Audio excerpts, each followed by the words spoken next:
অন্তরেতে কিসের জ্বালা বলিব যে কারে, শখের মানুষ আঘাত দিল এই ঈদে আমারে।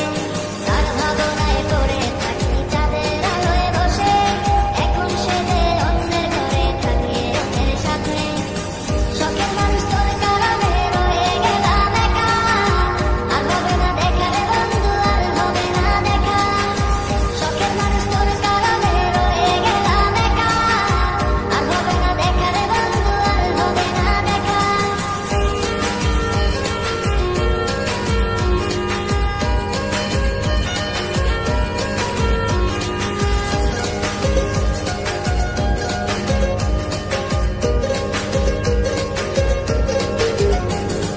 যত্ন করে রেখেছিলাম আমার বুকের ভিতর, বুঝিনি তার আশা ছিল অন্য কারো